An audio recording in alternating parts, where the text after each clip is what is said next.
3 months ago, I gave khutbah in Fort Worth.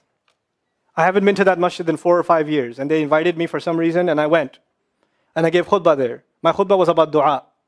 An Egyptian fellow comes up to me, a young man came up to me afterwards, he goes, Allah fulfilled my dua today. And I said, what's your dua? He said, my dua was that Nu'man Ali Khan should meet Robert Davila. I was like, are you Robert Davila? He goes, nope, I am not Robert Davila. Robert Davila is my friend. But I think Allah is fulfilling my dua. I was like, fire away, I want to know. Robert Davila is a young man who lives in a town 40 minutes past Fort Worth. He was a farmer, young guy. And he was hit with some sort of genetic disorder that kicked in later on in his life, and he became paralyzed from the neck down. And he lives in a nursing home. Most people in that nursing home are 90 years, 100 years. They're really, really old people. And then there's, his room where he's paralyzed neck down. He's the only 30-something-year-old that is in the nursing home, okay? And he's been in that nursing home for the last 10 years. His family got a computer for him that's voice activated, so he can give voice commands, put a headphone on and Google stuff and search stuff so he can surf the web and find information. In his room, and by the way, staunch Christian family, the minister comes and prays for him every week and things like that. And his best friend was in the bed next to him. One of his best friends. He became best friends because he met him at the nursing home. This person was also paralyzed and he needed a new liver. Okay? A liver transplant. He was waiting for a liver transplant. And they used to talk about, God and things like that all the time. They were good friends. Finally, his best friend got a call that there's a donor available for the liver. So he's so excited. He goes, Robert, I'm going to miss you, but I'm going. I've got a donor. So they take his friend and they go into the operation, and his friend died at the operating table. Now his friend, who's also a Christian, the deceased friend, his sister, took one of the amulets of his friend, a crucifix, and she gave it as a gift to Robert. This is a reminder of your old buddy. So he hung it on the side of his hospital bed. Robert Davila lives a pretty decent life in there. The nurses take care of him. He's a happy guy. And one day he goes to sleep and he sees a man in his dream. That man says his name is Muhammad.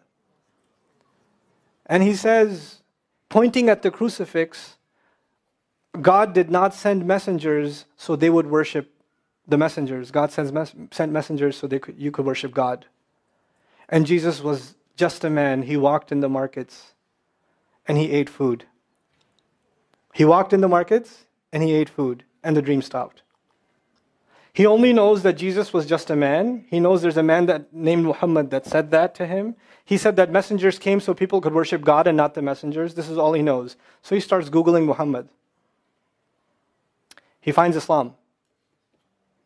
He takes Shahada. When he takes Shahada, he wants to learn about the Quran. So he goes on these chat sessions and finds somebody needs to teach me Quran. He finds a brother in Egypt that he gets together with on Skype to try to learn Arabic. Learned the Arabic alphabet. Once he learned the Arabic alphabet, he learned to recite the Quran. He memorized 10 surahs from his hospital bed. Then he said, I'm beginning to memorize the Quran, and I'm beginning to learn about this prophet, but I need to understand the Quran. So he starts Googling how to understand the Quran. And for some reason, he ends up on my videos. And he starts watching my stuff. And he watched almost everything. And then here's the kicker. In the nursing home, there was an Egyptian fellow that used to come in and do some repair work.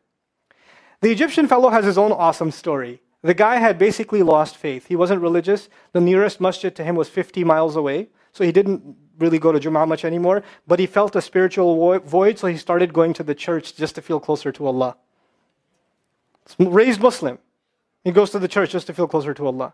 He's passing by Robert's room one day and he hears, وَالْعَصْرِ إِنَّ الْإِنسَانَ لَفِي خُسْرٍ. So he walks into his room and says, Robert, what are you listening to? Robert says, nothing. That was me. And the guy says, you're Muslim? He goes, yeah, I became Muslim. And now this friend is in shock. How does Allah guide someone in the middle of Churchtown, USA, in a nursing home, with a crucifix on the side of his bed that he doesn't even have the physical strength to move, and the guy himself says, I want to come back to Allah. So he tells him about his, the friend he found online, Norman Ali Khan. So the Egyptian fellow starts watching my videos. And then he says, I wish I could meet him one day. And he says, okay, I'll pray for you. And after 5 years, that Egyptian friend shows up at the same masjid that I haven't been to in 4 years.